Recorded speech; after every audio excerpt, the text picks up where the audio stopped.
The Earth was born 4.5 billion years ago. It was extremely hot here, and slowly the atmosphere condensed onto the Earth, originated. It was made on the Earth's atmosphere, on the Earth.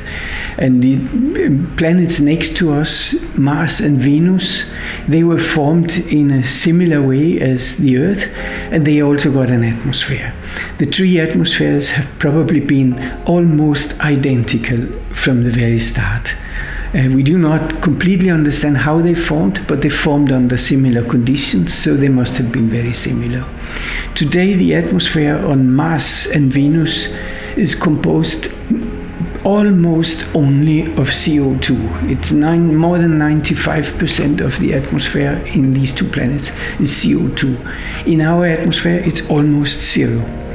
And why is there this enormous difference between these three otherwise identical planets? We know that it is because of life.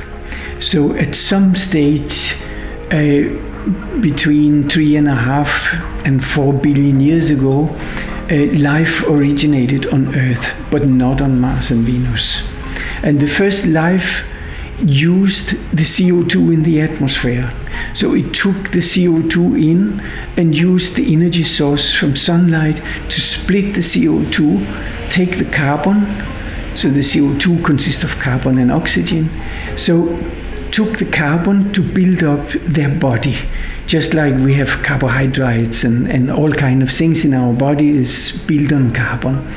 So they build up a carbon structure, which was their organism.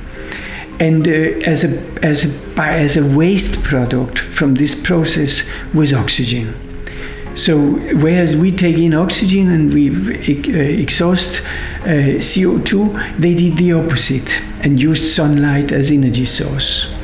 So there came more and more oxygen out of these early organisms.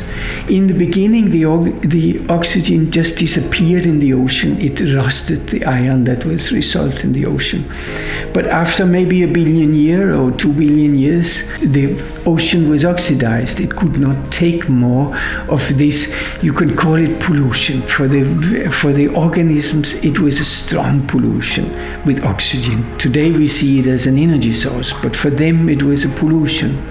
So after this time, oxygen started building up in the atmosphere because it could not be used by nature any longer.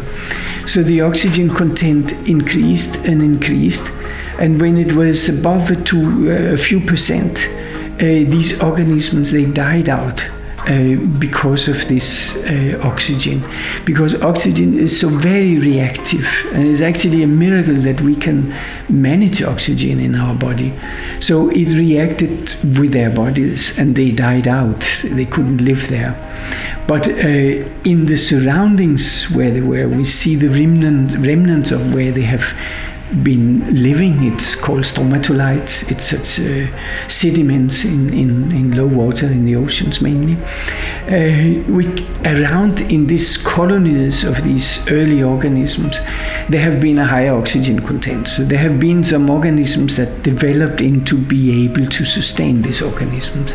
And suddenly when the main inhabitant on the Earth, the main organisms, these early bacteria, they were gone, then of course they were paradise for the other ones.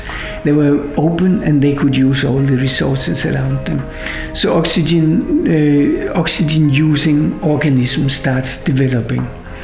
And in oxygen, the cell can be larger than if there's no oxygen in the atmosphere. It has to do with some details of the cell membrane that it can be larger. But the important thing is that when the cell can be larger, the modern cell is about 1,000 times bigger than these early bacteria cells.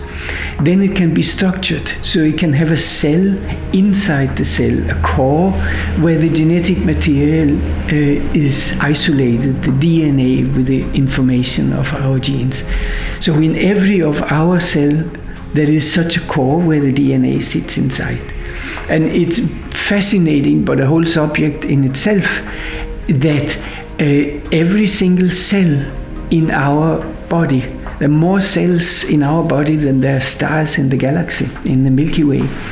every single cell know which type of cell does it have to be. It has the same genetic material, the same DNA molecule in the center, but every cell know, am I a cell of the nose, or am I a cell of the hair, or am I part of the eye, or am I a bloodstream cell or something? They know that, and we don't not quite understand how they distinguish that, since they're made of the same material.